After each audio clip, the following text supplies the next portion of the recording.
하나님 우리 아버지와 우리 주 예수 그리스도로부터 오는 위로와 평강이 지금 각 가정에서 가정 예배를 드리시는 저희 팔복교회 성도 여러분들과 함께하기를 바랍니다.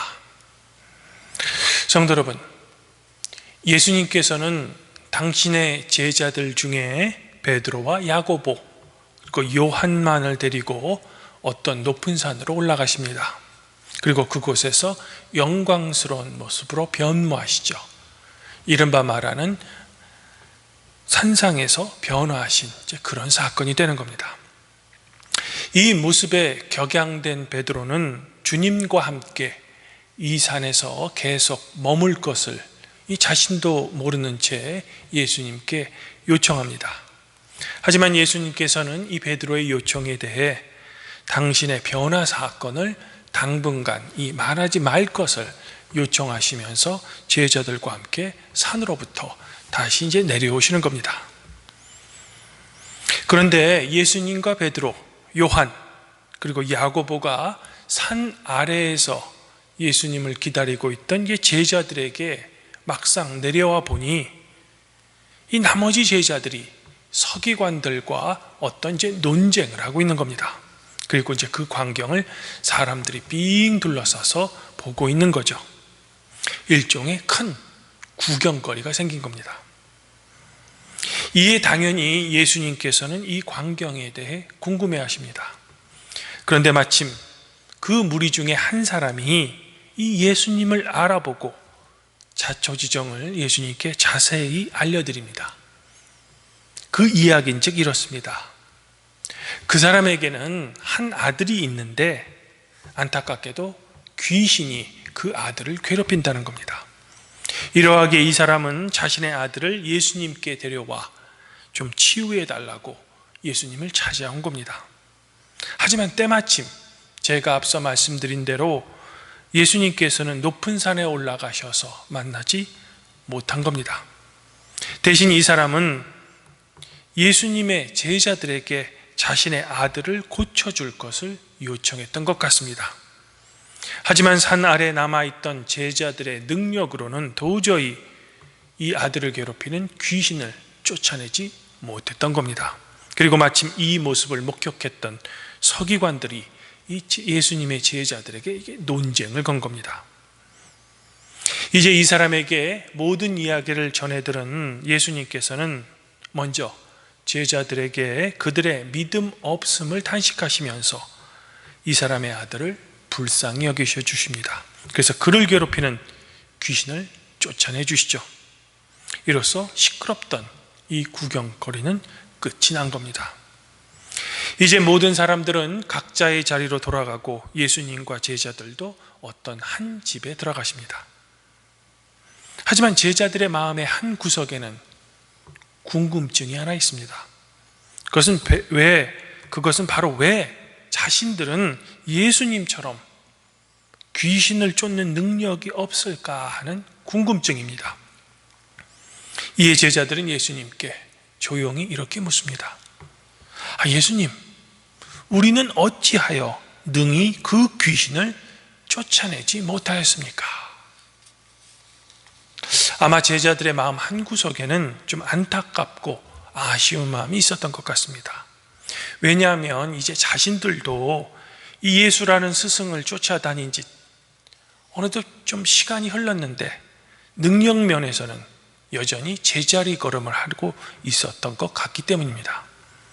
이런 마음에 제자들은 혹시 이 자신들에게는 없지만 예수님에게만 있는 어떤 특별한 비밀 또는 숨겨진 능력이 있는 건 아닌지 궁금했던 것 같습니다. 예를 들면 제자들은 모르지만 스승인 예수님만이 알고 있는 어떤 비밀스러운 기도문이라든지 아니면 초능력의 비밀 같은 것 말입니다. 그런데 제자들의 이런 질문에 대해 예수님께서는 그저 이렇게 들려주실 뿐입니다.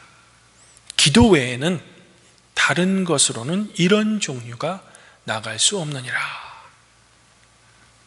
성도 여러분, 제자들이 그리고 우리가 내심 기대하던 대단한 비밀치고는 너무나도 평범해 보이는 예수님의 답변입니다.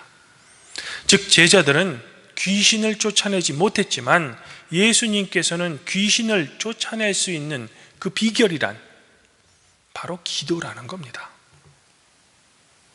그러면 혹시 여기서 이 귀신을 쫓는 퇴마사들의 이야기가 자주 등장하는 이 헐리우드의 영화처럼 예수님에게는 어떤 특별한 기도문이 있을까?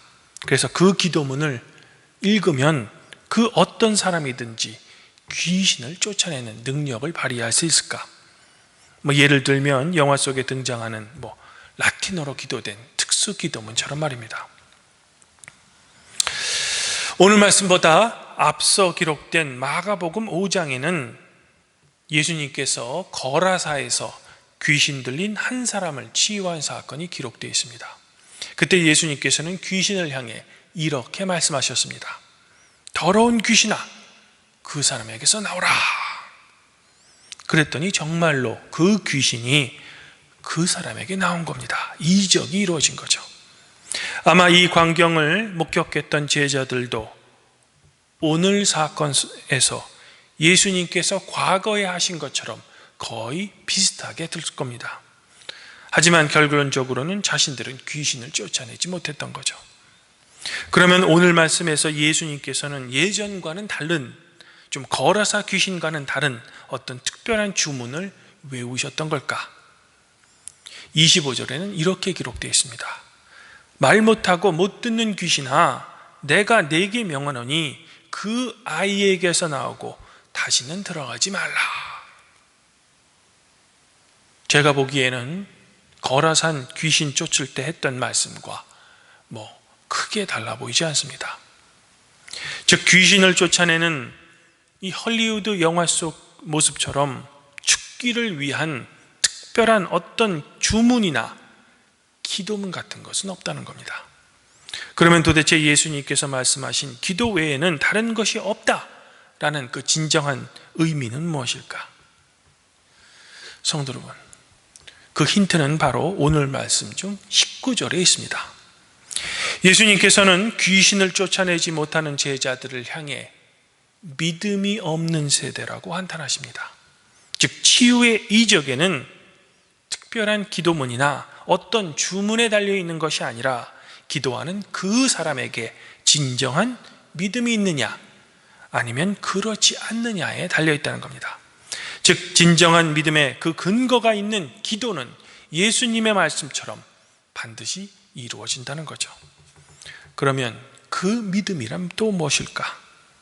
예수님의 믿음과 제자들의 믿음에는 도대체 어떤 차이가 있길래 그 기도의 결과가 그렇게도 다를까? 오늘날 많은 성도들에게 기도란 하나님께 믿습니다를 크게 외쳐대며 무언가 나에게 달라고 때를 쓰는 일종의 태도로 이어지곤 합니다. 또한 교회도 이런 태도를 성도들에게 가르치며 결과적으로는 성도들이 교회와 목사들에게 전적으로 매달리게 만들죠. 하지만 온전한 믿음에 근거한 기도는 일방적인 나의 간구가 아니라 나와 하나님의 상호 소통이며 하나님께서는 돈 많고 권력 있고 힘센 사람의 편이 아니라 바로 오늘 말씀 속에 귀신 들린 사람처럼 약하고 고통받는 사람들의 편이며 그런 하나님이기에 나 또한 도와주실 것이라는 확신인 겁니다. 그리고 이런 성도들의 기도의 연대가 불의한 이 세상을 하나님의 공정과 정의의 세상으로 바꿀 수도 있는 겁니다.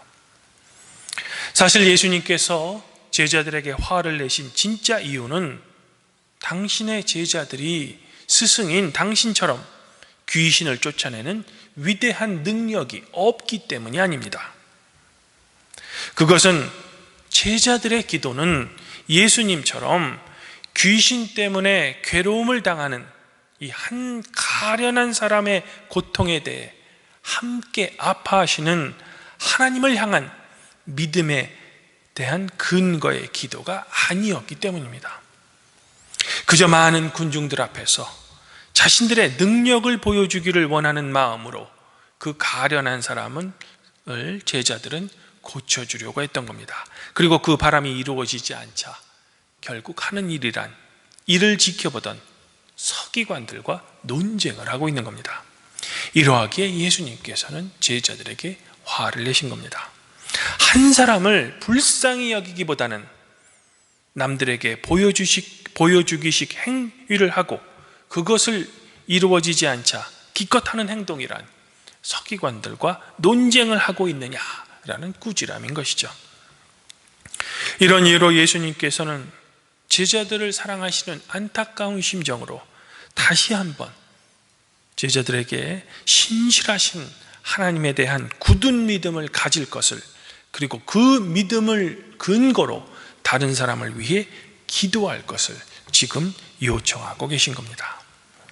사랑하는 발복교회 성도 여러분, 그러면 오늘 말씀 속에 등장하는 이 제자들의 태도, 그리고 그들의 기도는 오늘 말씀 속에만 등장하는 그런 기도이며 태도일까?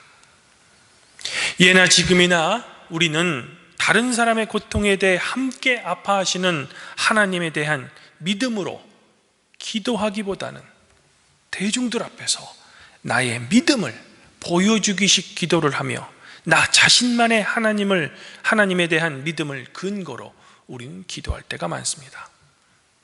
물론 나의 어려움과 고통에 대해 하나님께 기도로 간청하는 것은 나쁜 것이 아닙니다. 그런 기도도 우리의 삶에는 반드시 필요하죠.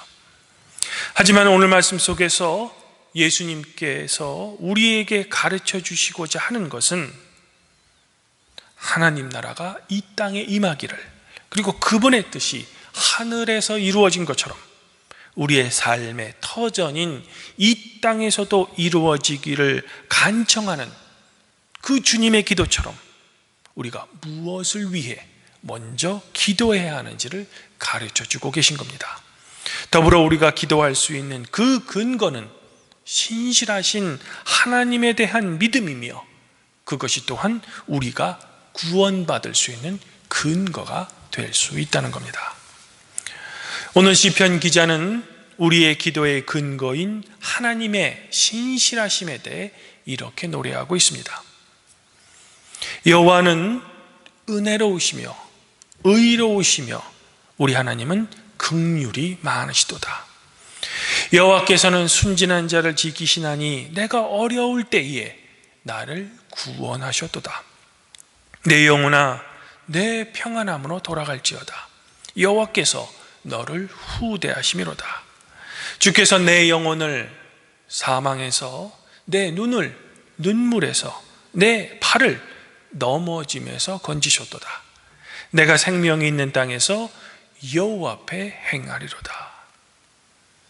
아무쪼록 바라기는 오늘 시인이 노래하는 은혜로우시며 의로우시며 긍휼이 많으신 그 신실하신 하나님께서 이웃을 위해, 그리고 코로나로 힘든 이 세상을 위해 열심히 기도하시는 팔복교회 성도 여러분들 자신과 여러분들의 가정 위에 늘 함께 해 주시기를 우리의 구원자이신 우리 주 예수 그리스도 이름으로 간절히 축원드립니다. 그리하면 모든 지각에 뛰어나신 하나님의 평강이 그리스도 예수 안에서 성도 여러분들의 마음과 생각을 지켜주실 것입니다.